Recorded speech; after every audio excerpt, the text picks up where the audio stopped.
வாங்க சார். என்னதானா மல்லையாவையும் உன் பொண்டாட்டியையும் க்ளோஸ் பண்ணிட்ட போல இருக்கு. அதெல்லாம் எப்பவோ முடிஞ்சிருச்சுங்க ஐயா. மேல தென்னங்கன்னு கூட நட்டாச்சு. வெரி குட், வெரி வாங்க குட். உட்காருங்க. Good evening. Uncle good evening. மல்லையாக்கும் அவர் பொண்டாட்டிக்கும் ஏற்பட்ட கதையை பாத்தீங்களா? சொன்னா நமக்கு யார் துரோகம் பண்ண நினைச்சாலும் நம்ம கோர்ட்ல விதிக்கப்படுற தண்டனை மரண தண்டனை தான். நீங்க மட்டும் அன்னைக்கு அந்த சாமி டாக்டரை மீட் பண்ண போலனா அந்த துரோகிங்க 2 பேரும் பௌர்ணிமாவை அங்க அட்மிட் பண்ணிருக்கிற விஷயமே நமக்கு தெரிஞ்சிருக்காது. நல்ல வேளையா நான் அவங்களை கவனிச்சப்போ அவங்க என்ன அடையாளம் கண்டுபிடிக்கல. தெரிஞ்சிருந்தா பிரச்சனை வேற மாதிரி ஆயிருக்கும். தனா, சொல்லுங்க சார், சொல்லுங்க. ஹேமா கண் முழிச்சிட்டாளா? இதோ போய் பாத்துட்டு வந்துடுறேன் சார். வா. சங்கர், நீ பௌர்ணிமாவை ஸ்மூத்தா ஹேண்டில் பண்ணிருக்கலாம். அவளை அவசரப்பட்டு அடிச்சிருக்க கூடாது. இல்லங்க, அவ காதலன் கதிர் நம்ம ஆபீஸ்ல அக்கவுண்ட் செக்ஷன்ல வேலை பார்த்தான். எனக்கு வர கோட் வேர்ட்ஸ ரிசர்ச் பண்ணி நம்ம பர்ச்சேஸ் பண்ற காட்மைன்ற போதை பொருளோட ஃபாரின் கிளையன்ஸோட அட்ரஸ எப்படியோ ட்ராக் பண்ணிட்டான். இவன் தான் அதை பண்ணான்னு நான் கண்டுபிடிச்சிட்டேன். அதனால நான் அவனை சுட்டு கொண்டுட்டேன்.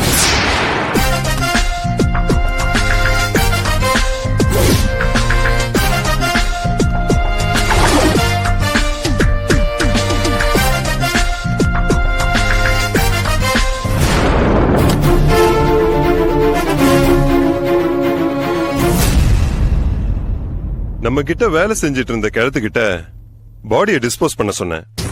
அந்த கிழத்துக்கும் அந்த கதிருக்கும் ஏதோ கான்டாக்ட் இருக்கும் போல இருக்கு. கதிரோட லவர் பௌர்ணிமாக்கும் விஷயத்தை அந்த கிழவன் கன்வே பண்ணிருக்கான். அவ பாம்பேல இருந்தா, அங்கிருந்து நேரா புறப்பட்டு வந்தா. என்ன மீட் பண்ணோன்னு சொன்னா. வர சொன்னேன். என்னன்னு கேட்டேன். எப்படியும் போன கதிர் போயிட்டான். உன் ப்ராஃபிட்ல 25% கூடுன்னு சொல்லி மிரட்டினா. இல்லாட்டி உன் டோட்டல் விஷயத்த போலீஸ்ல சொல்லுவேன்னா. பார்த்தேன், கோவம் வந்துச்சு. கையில இருந்த பாலிமர் ராடால தலைக்கு பின்பக்கம் ஒரே அடி. அப்புறம் பணம் போனா போதுன்னு 10 கிராம் காட்மைன் பவுடரை அவ வாயில போட்டு திணிச்சிட்டேன். யாருக்கும் தெரியாம பாடியை எரிச்சு டிஸ்போஸ் பண்ணிட்டு வாடான்னு அந்த மல்லையா கிட்ட சொல்லி அனுப்புனா அவனுங்க போய் ஹாஸ்பிட்டலுக்கு ட்ரீட்மெண்ட்டுக்கு தூக்கிட்டு போயிருக்கானுங்க. ஆமா, அவங்க ஏன் இந்த பொண்ணு ட்ரீட்மெண்ட்டுக்கு கூட்டிட்டு போனாங்க? ஒருவேளை அவ உயிர் பழைச்சா காட்மைன் பத்தின டீடைல்ஸ கதிர் அவளுக்கு சொல்லி இருக்கலாம். அவ உதவியால ஆந்திரால போதை மருந்து பொருளை வித்து சரியான பிசினஸ் பண்ணி பெரிய ஆளா இல்லன்னு அவளை தூக்கிட்டு போயிருக்கான். சாகிறதுக்கு முன்னாடி நம்ம தனா கிட்ட வாக்குமூலம் கொடுத்திருக்கான்.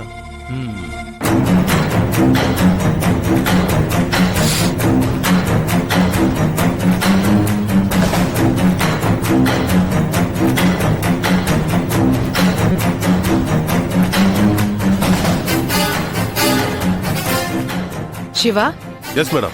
அந்த கோட்மைன் பவுடர் லேப்ல டெஸ்ட் பண்ணப்ப ஒரு மாதிரி கோல்டன் பிரவுன் கலர்ல இருந்துச்சுன்னு சொன்னீங்கல்ல? இல்ல மேடம், அது வேற மாதிரியான காங்க பிரதேச போதை மருந்து. காட்மைன் ஒயிட்டா தான் இருக்குன்னு பேசிக்கிறாங்க. ஓஹோ, இங்கேயும் அதே மாதிரி ஒரு பவுடர் பேக்கெட் கிடைச்சிருக்கு. ஆனா அதோட ஸ்மெல் ஒரு மாதிரி சல்ஃபர் மாதிரி இருக்கு. எஸ் மேடம், இதோட ஸ்மெல்லும் அப்படித்தான் இருக்குன்னு பேசிக்கிட்டாங்க. அப்போ கிளம்பி வந்துட்டுமா மேடம்? ஓகே, யா வந்துருங்க. வரும்போது நம்ம ஹால் டிக்கெட்டோட வாங்க. Yes madam. ரொம்ப சீக்கிரமே என்ன நீங்க நெருங்கிடுவீங்க மாதிரி தெரியுது. யாரா நீ? தில்லு இருந்தா நேர்லோடா. நீங்க காசு வாங்கிட்டு காக்கி சட்டையை கேவலப்படுத்துற ஆள் இல்லன்னு எனக்கு நல்லாவே புரிய வைக்கிறீங்க. நீ தானடா எனக்கு சாம்பல் அனுப்பினவன். பொறுக்கி, நீ சரியானவனுக்கு பிறந்திருந்தா என் முன்னாடி வந்து நிக்கணும்டா. என் முன்னாடி வந்து நில்றா பாக்கலாம். வாடா. டேய், என்னடா பேச மாட்டேங்கிற? டேய் பேசுறா. டேய், எங்கடா இருக்க நீ? இவ்வளவு நேரம் பெரிய இவன மாதிரி பேசிட்டு இருந்தால. வாடா, என் முன்னாடி வாடா.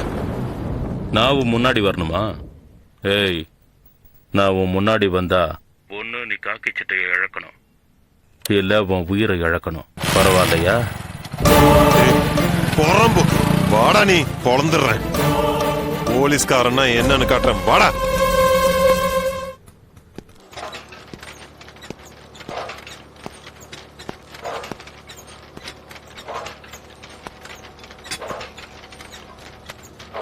Sir, உட்காருங்க sir. I am Pasupati, Nice meeting, ACP sir. sir.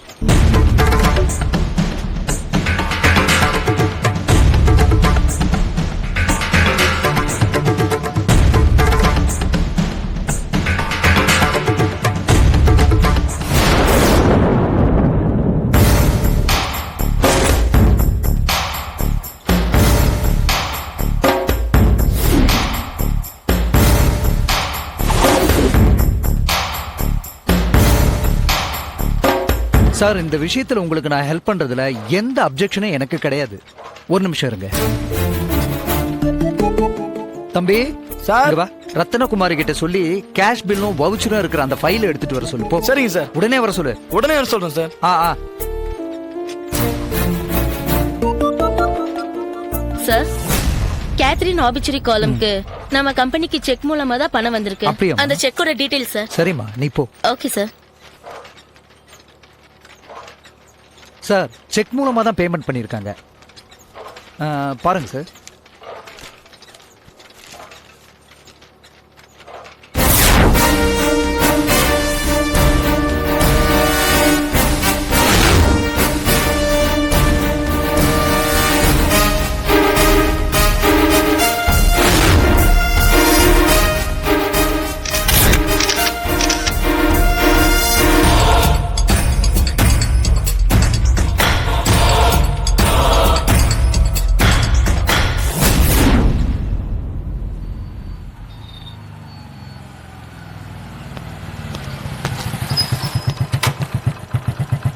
நீ தானே ஃபோன் பண்ண? ஆமா சார்.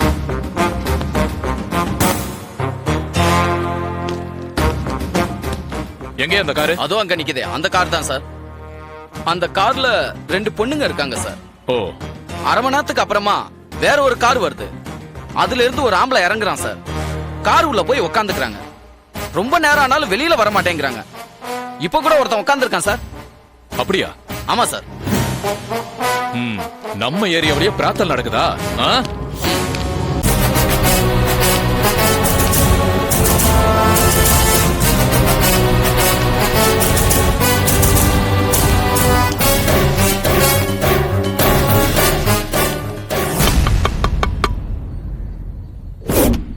யோ, என்ன பண்றீங்க? ஏய், ஏய், ஏய்.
enjoyed this video, kindly like, share, comment, and for further our interesting videos, subscribe our channel below.